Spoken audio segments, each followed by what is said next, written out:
Swayam Prabha. Digital India. Educated India.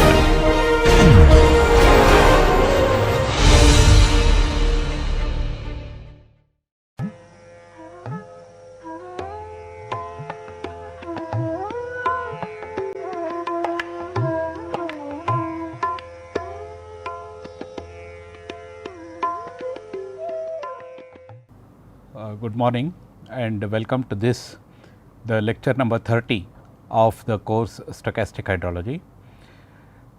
In the previous lectures, we have been discussing about the intensity, duration, frequency relationships.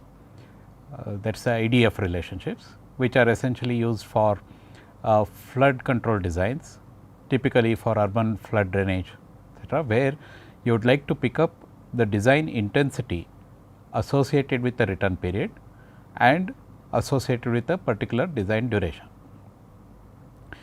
We also saw the methods by which we can construct the IDF relationships, and we considered an example of the Bangalore city rainfall, using which we construct the IDF relationships for for a given rainfall data series. Now, today's lecture we will take this discussion forward and then look at, once we look at what do we do with the design intensities that we have so obtained from the IDF relationships. That is, we fix a return period based on the type of design that we would like to make, and then corresponding to that return period and for a given design duration, we pick the intensity of the rainfall from the IDF relationships. Remember, IDF relationships are obtained from use of extreme value distributions. Typically, the Gumbel's extreme value type 1 distribution is what we use in that. Now, starting with the intensities of the rainfall, we need to form what are called as the design hydrographs, which will give the distribution of the rainfall for the design duration. So, just do not lose sight of what we are doing. From the design duration, we went to the IDF relationship. For the given return period, we picked up the intensity of the rainfall. Now, we are coming back and then distributing that rainfall over the design duration, because the intensity that we picked is in fact the maximum intensity.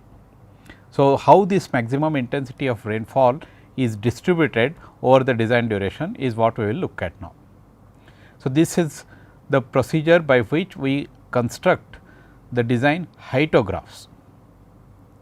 Most of you who would have gone through a basic course in hydrology will know the difference between hydrograph and hydrographs. So, hydrograph is the time distribution of the rainfall intensities, whereas hydrographs are the time distribution where they show the graph of discharge versus time. So, we will start with the IDF relationship and then look at how we obtain the design hydrographs corresponding to the design intensities, and these hydrographs in fact are used to construct the hydrographs, and from the hydrographs we obtain the design dimensions. So, the IDF curves, from the IDF curves we would now like to obtain the design precipitation hydrographs or design hydrographs from IDF relationship. As I mentioned, the hydrograph is typically, it shows the rainfall intensity on the y axis and the duration on the x axis. We use what is called as a alternating block method, which is one of the methods to obtain the hydrograph. So, this is a method for developing a design hydrograph from IDF curve or IDF relationship. IDF is intensity, duration, frequency relationship. It specifies the precipitation depth occurring in n successive time interval duration delta t each. So, let us say this is 10 minutes, this is 10 minutes, 10 minutes and so on. So, of equal intervals delta t, how the precipitation depth is distributed with respect to time, and this is the total duration of the rainfall event. So, we are talking about a storm of duration from this point to this point. Let us say it is of 1 hour duration, it is of 50 minutes duration and so on. And we have obtained the maximum intensity or the design intensity of the rainfall from the IDF relationship. How we distribute this across time for the duration of the rainfall is what we will see now. And the particular method we are discussing is called as the alternating block method. What we do in this is, we know the maximum intensity of rainfall. From the intensity, we get the precipitation depth corresponding to the duration T d. Let us say we get I into T d as the precipitation depth. I is intensity which has millimeters per hour or millimeters per time, that is length per time is the units for that, and time T d is the time. So, as we are progressing in time, let us say this is 10-minute duration, 20-minute duration, 30-minute duration, etc. So, associated with these we get the depths, and then this depth we distribute in this time interval delta t. So, the precipitation that is occurring in this duration will be simply the precipitation at this time minus precipitation at this time. That is what we do here.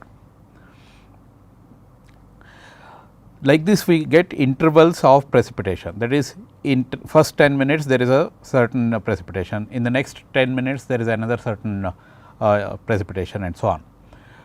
What we then do is we arrange these precipitation depths such that the maximum precipitation depth occurs at the center of the total duration.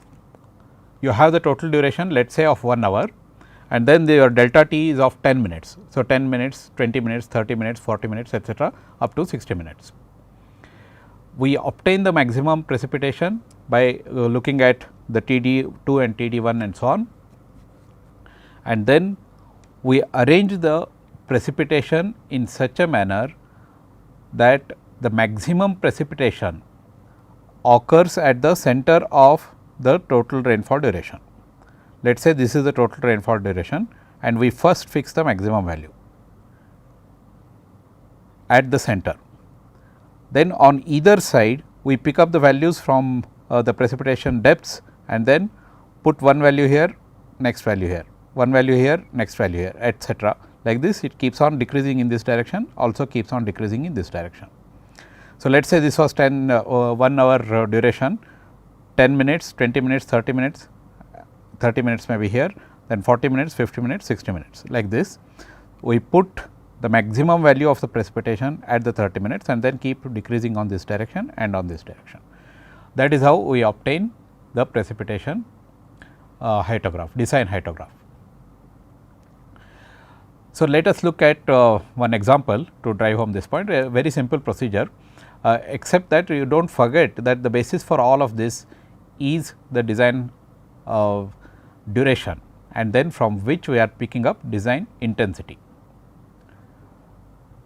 So, let us look at a storm, a 2-hour storm in 10-minute increments for Bangalore city rainfall, which I have discussed earlier, and we will again use the same rainfall data with a 10-year return period. So, you have 10-minute intervals, and then it is a 2-hour storm. So, 120 minutes is the total duration of the storm, and then we have 10-year return period. Now, we will just use the formula, empirical formula. You can also pick this up from the IDF relationship that we derived in the previous lecture, corresponding to a 10-year return period and 10-minute 2-hour duration. So, 2-hour duration and associated with the 10-year return period, you can go up go to the IDF relationship and pick up the intensity. However, we will use this empirical relationship here, I is equal to k t to the power a divided by t plus b to the power n, as I discussed in the previous lecture. And for the Bangalore city or the for the Bangalore city, they have given these constants. So, we will use those constants exactly the same way as we did in the previous class, and then obtain for t is equal to 10-year duration, t is equal to 10 minutes, and which is equal to 0.167 hours 10 minutes is in hours. Remember the t that we are using here should be in hours. So, we get an I of 13.251 centimeters per hour. So, in this case the units are centimeters per hour, because this is a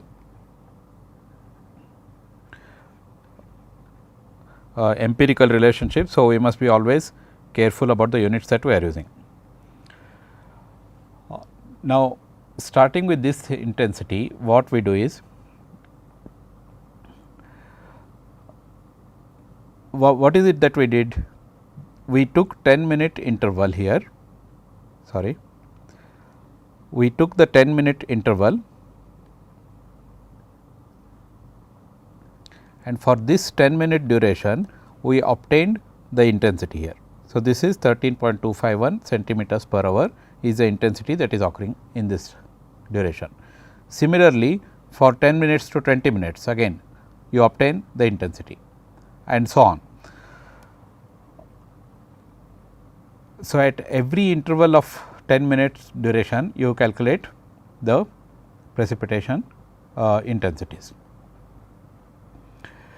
Now, the precipitation depth is obtained by simply taking intensity into duration. So, 13.251 centimeters multiplied by the 10-minute interval 0.167, which is 2.208. There is a point that you need to note now. Let us say when you go to 20 minutes duration, you will put this as 20, the duration will be 20 minutes, and it will not be uniformly distributed because there is a non-linear expression here, and therefore, you keep putting t is equal to 10 minutes first, 20 minutes, 30 minutes, etc. So, you keep getting the accumulated precipitation depths. From here you get the intensities, and then you start getting the accumulated precipitation depths, corresponding depths. So, you got for 10 minutes you got a precipitation depth of 2.208 centimeters. That means, the first 10 minutes the precipitation is 2.208. Now, we will go to t is equal to 20 minutes. That means, you have a for precipitation of 20 minutes you get 3.434 centimeters. When you use it for 20 minutes and then multiply it by the time duration, which is 20 minutes, you get a precipitation depth of 3.434, which means what? During the first 20 minutes the total rainfall is 3.434, but during the first 10 minutes already 2.208 has occurred, and therefore, the remaining 10 minutes you will get a rainfall of 1.226 centimeters. Like this we keep on computing what is the incremental rainfall that occurs during every 10 minutes in this particular case. Once we get that, this is how we get. Let us say these are the intensities, 10-minute duration intensity is 13.25, 20-minute 10.3. How did we get this? This we get from the empirical relationship by putting duration is equal to 10 minutes, 20 minutes, 30 minutes, etc. So, T d is put like this, and then we obtain the intensities. Then corresponding to this intensity we start getting the cumulative depths. So, this is associated with the first 10 minutes, next 10 minutes, next 10 minutes, etc. So, these are the cumulative depths. From the cumulative depth we get the incremental depth, that means during that 10 minutes what has happened. So, let us say 0 to 10 minutes what is the incremental depth. Now, this is 2.208, 1.226, this will be this minus this will be this minus this, and so on. Like this we keep getting incremental depth 4.699 minus 4.194, that is what you will get here, and so on. Like this you get the incremental depth. Once we get this, you look at the center point here, this is the center point, put the maximum value that has occurred at the center. So, essentially what we are doing is that this value you look, this value is the maximum that has occurred here in the incremental depth. So, put this at the center of the duration. Then the next value we pick up 1.226, you put it here. So, this is 1.226. The next smallest value, which is 0.760, you put it here, Like this, one by one you keep distributing on either side of the maximum value until you reach the end points of the duration. So, I repeat, the maximum value you put at the center and then keep distributing the remaining values in their decreasing order on either side of the maximum value, and this is how you get the hydrograph. So, for the first duration of 0 to 10 minutes, you will get a total precipitation of 0.069. As you can see, the rainfall in precipitation depth is slowly increasing, it reaches the maximum and then starts decreasing and reaches the minimum. So, that is how you obtain the design hydrograph. So, this particular method is called as the alternating block method. We are alternating, we are taking one value here, one value here, one next here and so on. So, it is called as the alternating block method, by far the simplest method of distributing the design intensity that you obtain from the IDF relationship. So, this is the hydrograph that you get. So, precipitation in centimeters on the y axis, time in minutes in the x axis. This is total duration is 2 hours. For the 2 hours at 60 minutes you get the maximum value, which is 2.208, and then you are distributing the values. So, essentially this is the design hydrograph that you will use corresponding to the design intensity of the rainfall. Okay. So, this is what we do with the IDF relationships. Let us just quickly recapitulate what is the significance of the IDF relationship, how we obtain, and then what is the use of the IDF relationship. IDF relationships are essentially formed based on the extreme value distributions, which means you are essentially looking at the maximum precipitation depth, maximum flood volumes or the peak flood discharges and so on. So, you are looking at maximum values. Now, these maximum values are used to construct the hydrographs by some procedure. You construct the hydrographs and then route the hydrographs through your channel systems or river systems, etc., to get hydrographs at various locations. So, any of your hydrologic designs essentially require the hydrographs which are obtained from the peak flows. Now, from the IDF relationships you do not get the flows, what you get is the design intensities of the rainfall. How did we get? We fix the duration, which is the design storm duration, corresponding to the design storm duration, corresponding to the return period, you pick up the intensity. Now, from the intensity of the rainfall, we also know now how to distribute the rainfall during the duration. Let us say that the storm duration was 1 hour and you picked up the intensity of 30 millimeters per hour or some such thing. Then you use the alternate block method and then construct the hydrograph. From the hydrograph you can move to hydrograph and so on. So, these once you know the hydrograph, how to construct the hydrograph, etc., are not within the scope of this course, stochastic hydrology. We are essentially looking at only how to use the probability concepts in hydrologic designs. So, we will leave that part aside, that will be covered in your basic hydrology courses. From the IDF relationship you get the peak intensities of the rainfall. From the peak intensities of the rainfall you know how to construct the design hydrographs. From the hydrographs you move on to hydrographs. Hydrographs you route through your channel networks and then get your design criteria using your regular routing procedures and so on. Now, we will come back to some of the topics that we discussed earlier. So, for the time being we will leave aside the IDF relationships, we have completed the portion on IDF relationship.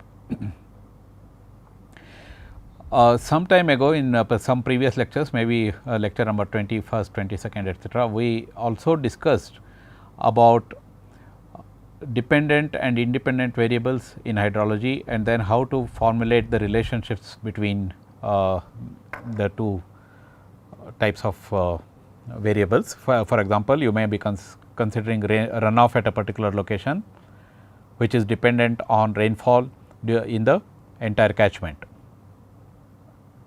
Now, we introduced the concept of linear regression at that time, where we build linear relationships between the dependent variable runoff in that case and the independent variable rainfall.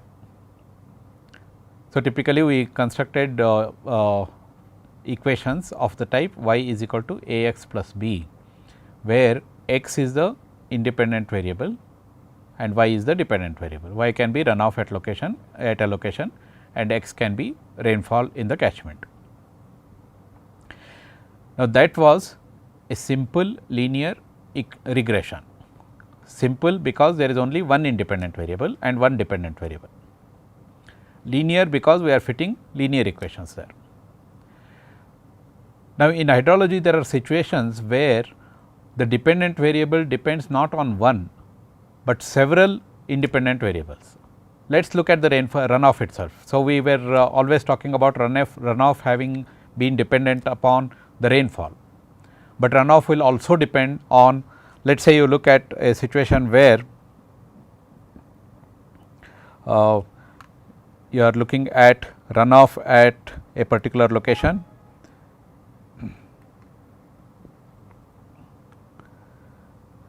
Let us say you are looking at a catchment here and then you are interested in the runoff at this location, and we were saying that the runoff will depend on the rainfall that is falling on this catchment. So, we use this as the dependent variable and this as the independent variable. It is known from your basic hydrology that the runoff will not only depend on the rainfall, it will also depend on what kind of soils that are there in terms of, let us say, antecedent moisture content. How much rainfall has already fallen and how much soil moisture exists, and what kind of vegetation is there, what kind of slope is there, and so on. So, and also on the evapotranspiration that takes place and so on. So, the runoff at this location, although simplistically we always relate it with only one variable x, and therefore, we were justified in using the linear regression, also the simple linear regression. Once we start looking at the details of it, we know that it not only depends on the rainfall, but it depends on several other variables. For example, it may depend on x 2 here, x 1 may be rainfall, x 2 may be soil moisture, and x 3 may be temperature in as much as it affects the evapotranspiration and so on. X 4 may be the slope of the catchment itself and so on. So, y does not depend only on one variable, but it depends on several variables. The concept of the simple linear regression that we introduced earlier, namely y is equal to a x plus b, this kind of equation, we now generalize and look at multiple linear regression, where the dependent variable y depends not on one, but on several variables x 1, x 2, x 3, etc. So, we may write y is equal to beta 1 x 1 plus beta 2 x 2, etc., beta p x p. There may be p variables on which the dependent variable is dependent on. So, these are the p independent variables. From the simple regression now, we are now graduating into multiple regression, where we are talking about p independent variables, but we still retain the linear structure of the regression equation. So, this is a linear expression y is equal to beta 1 x 1 plus etc., beta 1 to beta p are all constants, therefore, this becomes a linear equation. And therefore, we now introduce a multiple linear regression. Multiple because there are multiple independent variables, linear because it is a linear equation. So, that is what we will do now. So, we starting with this, now we will go to multiple linear regression. As I mentioned, you have a dependent variable and you have several independent variables. Now, we should use all these independent variables to model the independent variable at this location. This can be runoff at this location, which is dependent on several variables x1, x2, x3, x4 and so on. So, that is what we do. So, we develop a regression equation for y in terms of x1, x2, x3, x4 etcetera up to xp.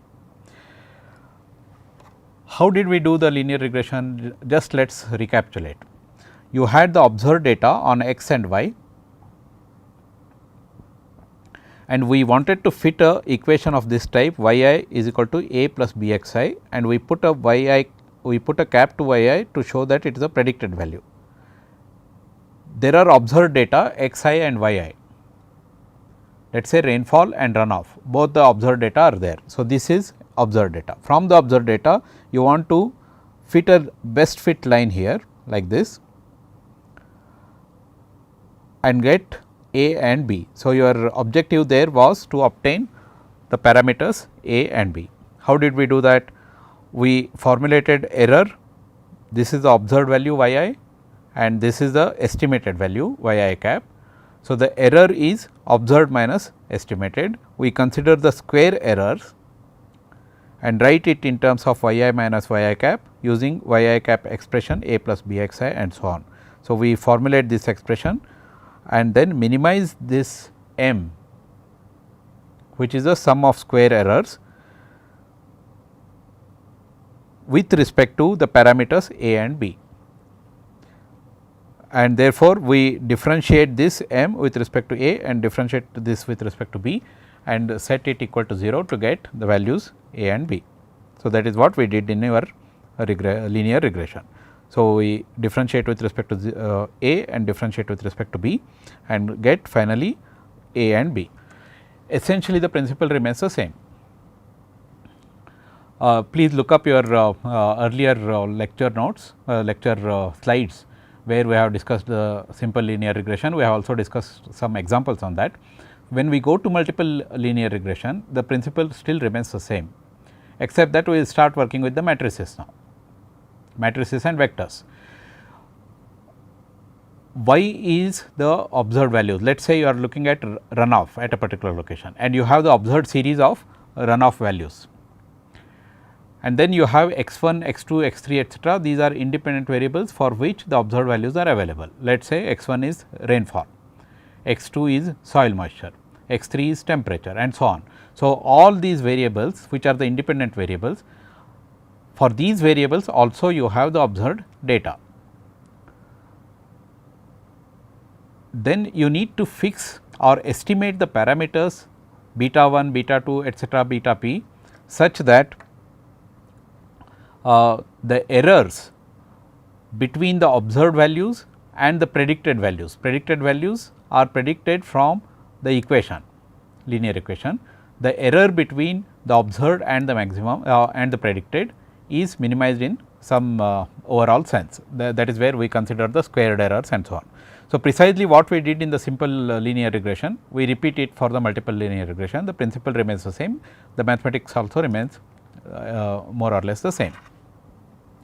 So, we write the general linear model for the multiple regression as y is equal to beta 1 x1 plus beta 2 x2 etcetera, beta p xp. x1, x2, x3 etcetera, xp are the independent variables. Rainfall, soil moisture, although rainfall and soil moisture may be related, we will consider that how to handle such situations in next topic, where we are discussing how do we handle the correlated variables. Right now, we will assume that they are all uncorrelated. So, x1, x2, x3 etcetera, these are all independent variables. Let us say rainfall, temperature, catchment characteristics in terms of vegetation and so on. The beta 1, beta 2 etcetera, bp up to beta p are the unknown parameters for this particular model. When we use this model to predict the dependent variable, we put a cap. So, we say that it is y cap, and when we use that without the cap, that is the observed values. So, we also have observed values for runoff, and we also have observed values for x1 which is rainfall, x2 which is vegetation or let us say the catchment area, x3 which is temperature and so on. So, we identify those particular independent variables which are influencing the dependent variable, we have the historical or the observed data on these variables. We also have the historical or the observed data on the dependent variable y. Now, our task is to estimate the coefficients beta 1, beta 2, beta p, etcetera, beta up to beta p. For every variable here y beta 1, y x 1, x 2, etcetera, we have n observations available with us. Let us say a runoff at a particular location, we have for the last 30 years, we have all the values available. Similarly, concurrent values of rainfall are available, concurrent values of catchment characteristics are available, and so on. So, whatever are the independent variables, we have the observed values associated with the dependent variable. Now, from these observed values, then what we do is, because there are n observed values here, we let us write n equations here. So, y 1, y 2, etcetera, y n. What do we mean by that? Y 1 may be the runoff during the first month of first year, y 2 may be runoff during second month of first year, and so on. So, like this we may have, if you have 50 years of data, monthly data, we have 12 into 50, which is 600 values. So, n becomes 600. Corresponding to each of these values, we also have observed values on the independent variables. So, x 11 is the first value of the first variable, second value of the first variable, nth value of the first variable. Similarly, first value of the second variable, second value of the second variable, etcetera. Like this, you have x 1 p up to x n p.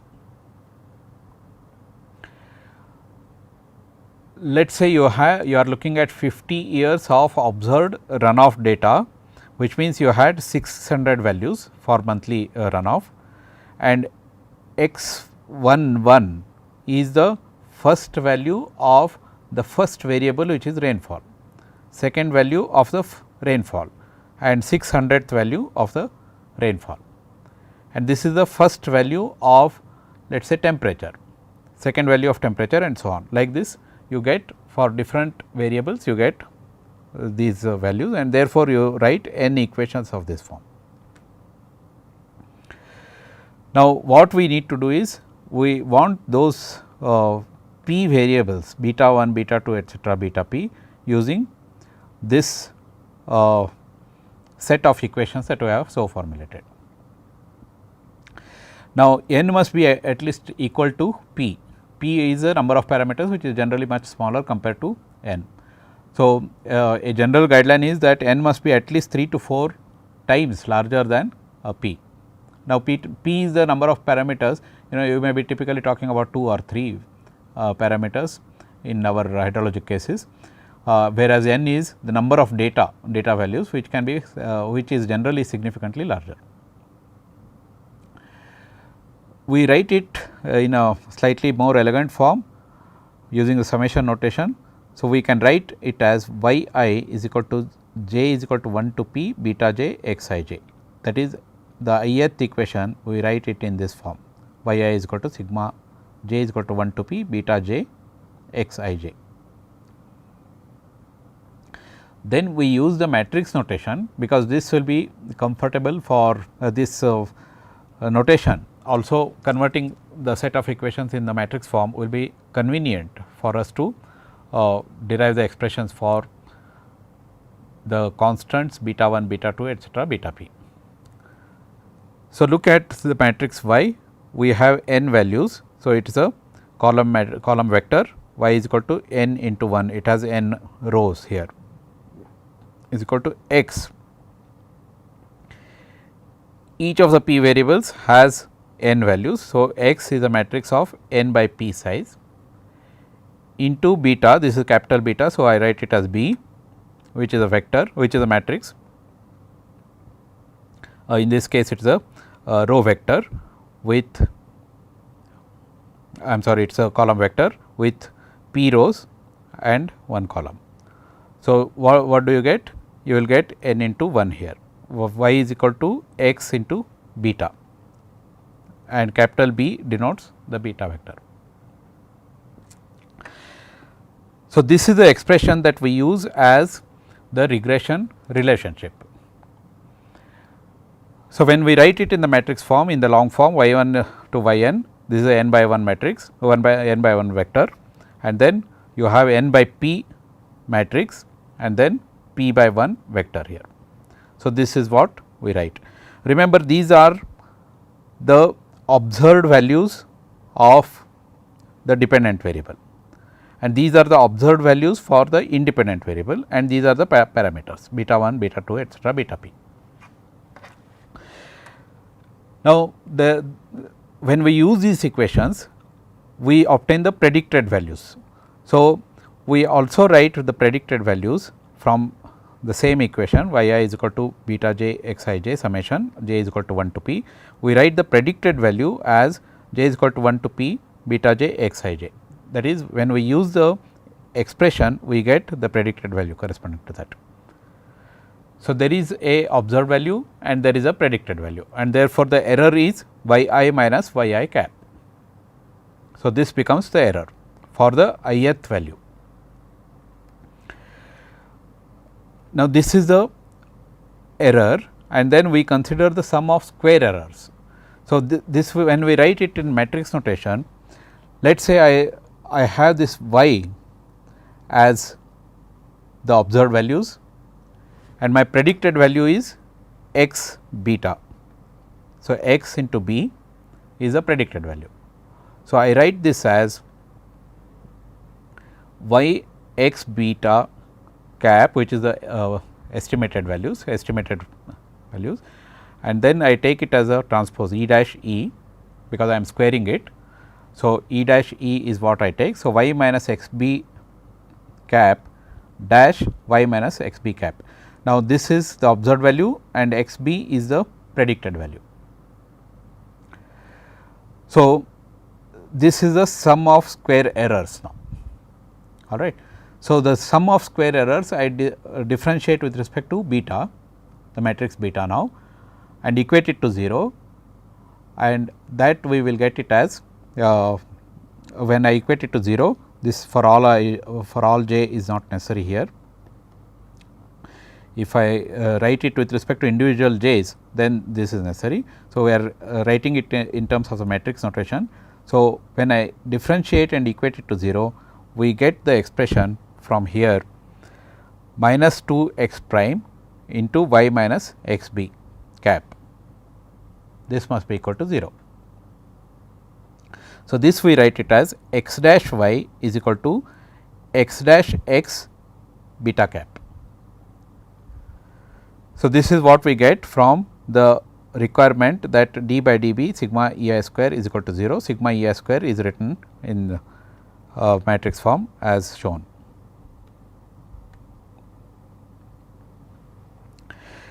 Now, look at this expression now, x dash y is equal to x dash x beta. We are interested in getting beta cap. So, from this I will write expressions for beta cap. To do that, what we will do is use this expression and then bring it to a slightly more convenient form by multiplying it with x dash x inverse on both sides. Why that? Because on this side I have x dash x. So, I will make it 1 by taking the inverse of that and multiplying it with this. So, x dash x inverse I will take, and then pre multiplying with x dash x inverse on both the sides, I get x dash x inverse x dash y is equal to x dash x inverse x dash x beta cap, from which I can write beta cap is equal to x dash x inverse x dash y. This capital B here indicates in fact that beta is a vector, and therefore, we are indicating this by B. Now, x dash x is a p by p matrix and its rank must be p for it to be inverted, because we are interested in x dash x inverse, and therefore, its rank must be p for the matrix to be inverted. So, x dash x matrix, when we write, this is x, which is n by p matrix, and we are getting a transpose of that, and this is original n by p matrix. We write it as I is equal to 1 summation x I square. When you multiply this, you will get it like this, x I 1 square and then x I 2, x I 1, etcetera.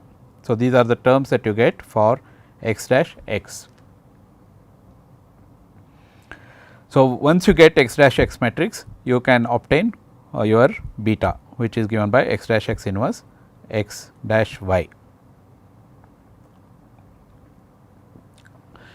Recall that in our linear regression, we also obtained the best fit or the goodness of the fit for the line, that was given by the R square, which is the sum of square errors due to regression and sum of square errors about the mean.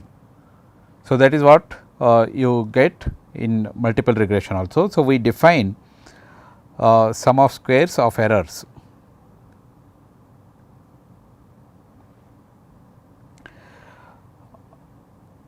So, we define R square as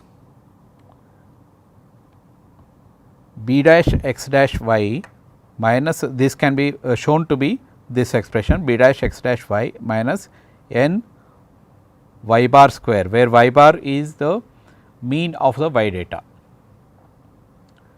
and x dash y is what we have computed already, x dash y is what we would have computed here, and we get y cap, which is y bar, which is the mean of the observed data. Y is n by 1 matrix. So, you get n by 1 column vector and you will get y bar from that, and y dash y is simply y square, you are squaring the matrix and then you get this value. Now, this is a scalar number. So, R square you will get it as let us say 0.8, 0.9 and so on. So, this is a scalar number. So, when you do this, it will indicate the goodness of fit in some sense. The higher the R square value, the better is the fit using those parameters. So, we know now how to estimate beta cap, which is the set of parameters, and we know how to estimate the goodness of fit in terms of the R square values. So, this completes the expressions for multiple linear regression. So, multiple linear regression we use when there are multiple independent variables all affecting the single dependent variable. So, you have a single dependent variable y and then x 1, x 2, etcetera, x p as independent variables. We have the expression y I is equal to, or y cap is equal to beta 1 x 1 1 plus beta 2 x 1 2 and so on, x 2 1 and so on. Like this we formulate the expressions and then estimate beta 1, beta 2, etcetera, up to beta p. To understand this better, we will just solve a simple example here. We will take only 2 independent variables and this can be generalized for any p number of independent variables. We look at the mean annual flood in a particular watershed. What I mean by that is that let us say we have collected data from several watersheds on the maximum discharge that has occurred over few years. We are picking up the maximum discharge and then we want to relate it with the area of the watershed and the rainfall. Remember, these are different watersheds and these are the rainfall that have caused this discharges in these particular watersheds. For example, a 43 centimeter rainfall occurring in a area of 324 hectares in a watershed of 324 hectares has caused a peak discharge of 0.44 cubic meters per second and so on. So, these are the interpretations. So, these are different watersheds. We are trying to relate the discharge, peak discharge with area of watershed and rainfall in centimeters. So, these two are independent variables, rainfall and the area are independent variables and the peak discharge is the dependent variable. So, we formulate the expression q is equal to beta 1 plus beta 2 a plus beta 3 r, where a is my area in hectares and q I will represent it as r, that is the discharge. So, this can be annual, I am sorry, q is the dependent variable and A and R are independent variables. So, I will express q as a function of A and R. To obtain a intercept, we make the first variable as 1. That means, we wrote in our long form as beta 1 x 1 plus beta 2 x 2 etcetera. If you make x 1 as 1, which means for all the n values you put x 1 as 1, then you get the intercept associated with the first variable, and that variable is beta 1, that parameter will be beta 1. So, we get q is equal to beta 1 plus beta 2 A plus beta 3 R. Now, the task is to obtain the values beta 1, beta 2, beta 3. So, we will express this in our usual notation as y as the dependent variable and x as independent variable matrix, and then beta, this is a capital beta. So, b as the parameter vector. So, we have these values now, these are the observed values. So, this is y and this is x 1 and this is x 2. So, that is what we write here. These are the observed values of y, and as I said, the first variable will make it as 1. We are writing essentially in terms of 3 variables now. The first variable we make it as 1, so that we get beta 1 as the intercept itself, and these are the second variable, which is area in this case, and this is a third variable, which is the rainfall. So, we are writing y is equal to x into beta. This is 12 by 1 and this is 12 by 3 and this is 3 by 1 size of those matrices.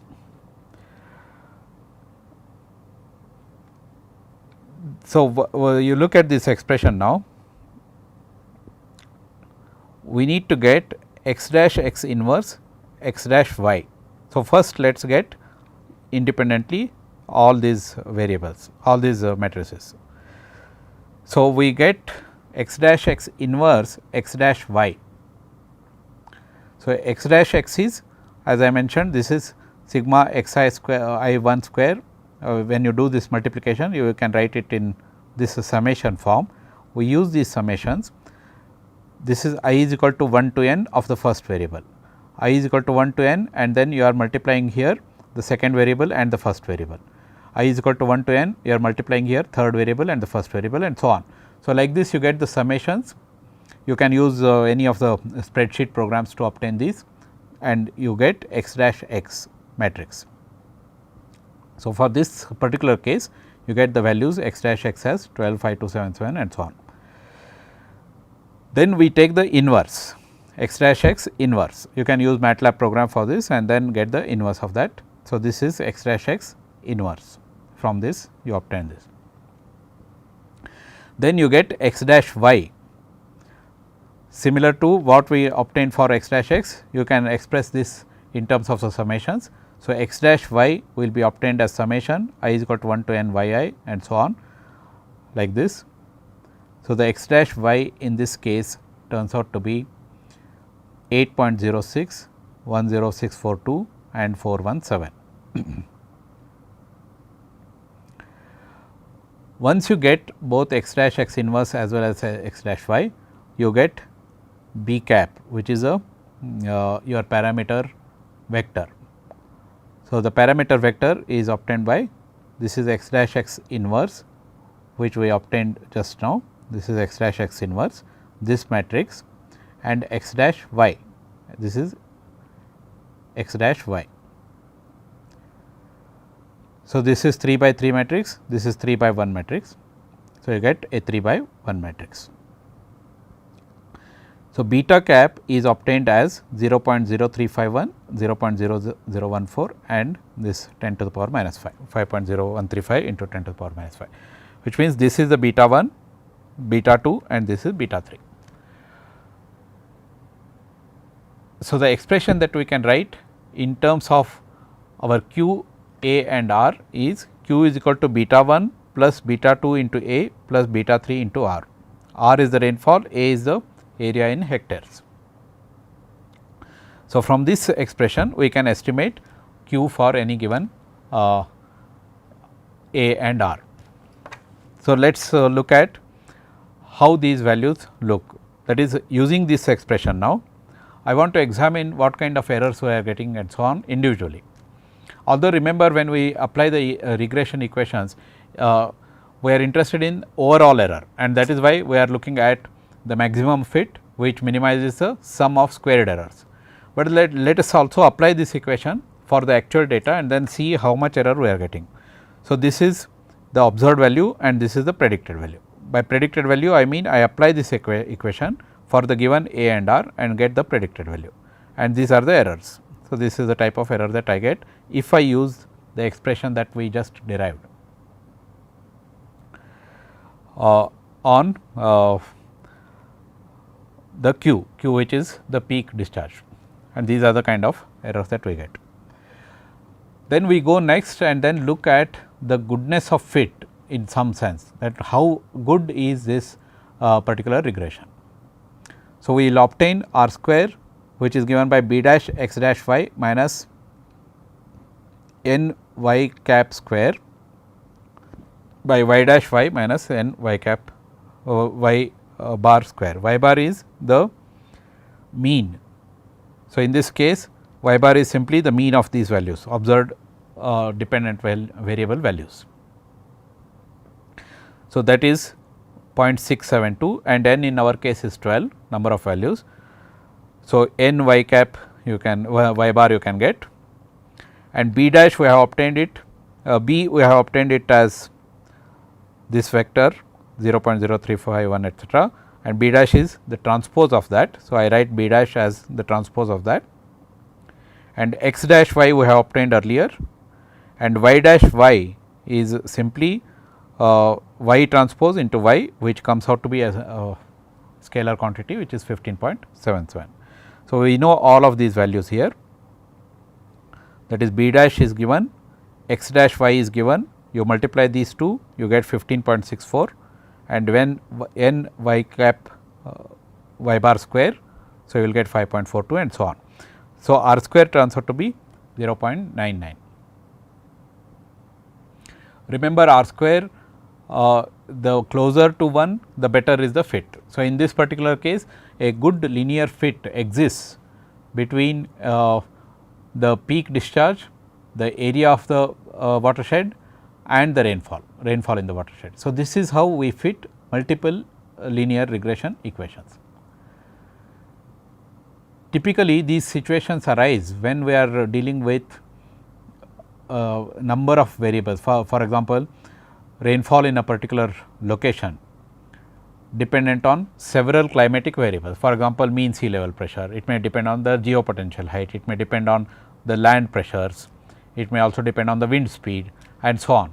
So, when we are relating the hydrologic variables with climatic variables, which quite often arises when we are dealing with the climate change impacts, we need to relate the hydrologic variables with the climate variables. There are a large number of variables which are affecting the hydrologic variables when we start looking at the climatic variables, and therefore, we need to have statistical relationships between the hydrologic variables and the climate variables, and that is where we typically use the multiple linear regressions, and also some non-linear transforms also we use. Hopefully, in the towards the end of this course, I will give some background on downscaling of climatic variables. In that lecture, we will discuss how we use multiple linear regression for relating the rainfall in a particular location with the climatic variables and so on. So, these are the situations where we use the multiple linear regression, and this is the background for that, the way we obtain the parameters and the way we assess how good is a fit. Now, a question arises where we are dealing with a large number of variables in the multiple linear regression. Let us say P is quite large, let us say 10 variables, 15 variables, 20 variables, etc. And then some of them may be correlated with each other. Let us say that one of the variables was soil moisture that you are using, and then another variable is evapotranspiration. Now, evapotranspiration and soil moistures cannot be treated as independent. The evapotranspiration is in fact dependent on the soil moisture, and then the more the evapotranspiration takes place, the more the depletion in the soil moisture. So, they are mutually dependent. So, if you are taking these kinds of variables where they are mutually dependent, there is a correlation that exists between the two variables. And also you would not like to handle large sizes. What do I mean by that? Let us say you have 14 variables, 15 variables, and each of them have data for hundreds of years. Then the size that you have to deal with in the regression will be quite large. So, first to handle the dependence among the variables, and next to reduce the size of the problem, we devise certain methods and then make both these possible. And one of the methods that I will be discussing in the next lecture is the principal component analysis, which is a very powerful method for most of the multiple linear regression techniques, where you are interested in reducing the size as well as addressing the dependence among the several variables. So, in today's lecture essentially we saw how to obtain the rainfall hydrographs, starting with the IDF relationships. From the IDF relationships you obtain the intensity, and then we use the alternating block method to distribute this intensity across the duration. And then we went on to the next topic, which is the multiple linear regression. Starting with the linear regression, we have introduced several dependent variables in the linear regression expression, and saw a method by which we obtain the parameters beta 1, beta 2, beta p, etc., and also to obtain R square, which gives the goodness of the fit for this particular equation. So, in the next lecture we will continue this discussion on multiple linear regression and introduce the principal component analysis, by which we will address the dependence of several variables and also address the issue of the size of the problem itself. Can we reduce the size of the regression equations? So, thank you very much for your attention. We will continue the discussion next time.